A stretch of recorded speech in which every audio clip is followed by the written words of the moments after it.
जाने थो ही सिद्दीक़ जो दुश्मन आ उनके वरी सीने सां लाए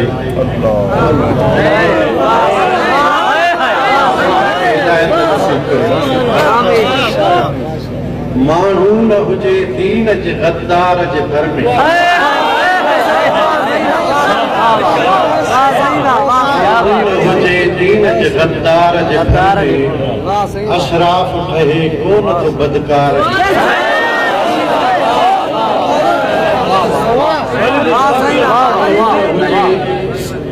माण्हू न हुजे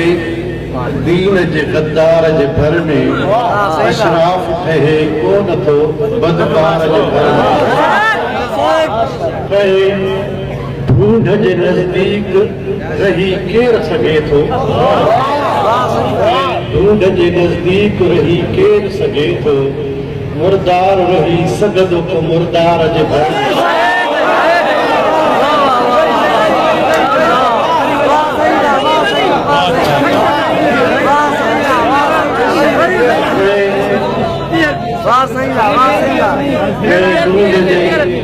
में ढूंढ जे नजदीक रही केर सघे थो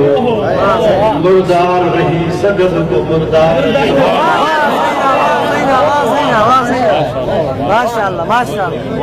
महफूज रही सघंदो आ गुल खार जे घर में खार चइबो आहे कंडे खे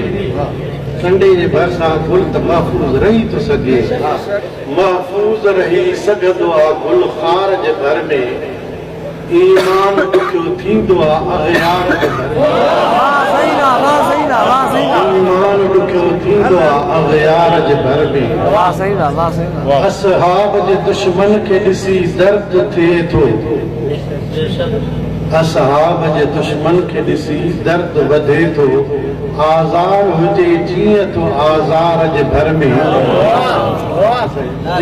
किथे बि फुरड़ी हूंदी पासे सां इख़लास मंसूर थींदो दुश्मन खे ॾिसी जे भरिसां विहंदासीं त असांखे बि तकलीफ़ असहाब जे दुश्मन खे ॾिसी दर्द वधे थो आज़ार हुजे जीअं तो आज़ार जे घर में गॾु रखबा खुलियल थींदो असर पोइ त गुलनि ते गॾु रखबा खुलियल थींदो असर पोइ त गुलनि ते गुलकंद रखूं कीअं पोइ नसवार जे घर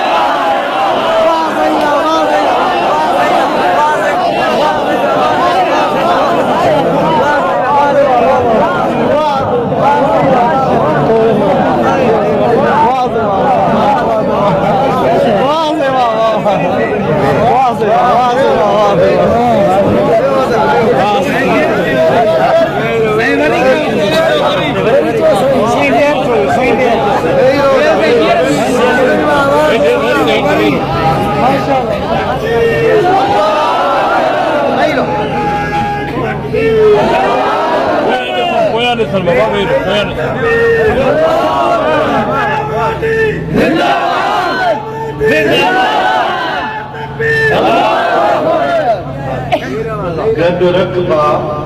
खुलियल थींदो असर पोइ त ॿिन्ही ते गॾु रखबा खुलियल थींदो असर पोइ त गुलनि ते नसवार ते त उहो ई धप आहे गुलनि ते बि असर थींदो गॾु रखबा खुलियल थींदो असर पोइ त गुलनि ते गुलकंद रखूं कीअं पोइ नसवार सिद्दीक़ जो इकरारी भलो माण्हू रफ़ीका सभई तव्हां भलिया जेको बि सिद्दीक़ जो इकरारी आहे उहो भलो आहे सिद्दीक़ जो इकरारी भलो माण्हू रफ़ीका इनकारी सदा हूंदो आहे फिटकार जे सिद्दीक़ जो इकरारी भलो माण्हू रफ़ीका इनकारी सदा हूंदो आहे फिटकार जे घर में माण्हू न हुजे दीन जे गद्दार जे घर में अशराफ ठहे कोन थो बदकार जे साईं खे अर्ज़ु कंदासीं साईं मौलाना साहब अब्दुल जब्बार जन खे त दुआ ख़ैर फरमाइनि ऐं असांजे लाइ बि दुआ कनि त अलाह साईं क़बूल फरमाए असांजे नियतनि खे जज़्बनि खे लफ़्ज़नि खे साईं अवा करे दुआ अऊज़ु बिल्लाहि मिनश शैतानिर रजीम।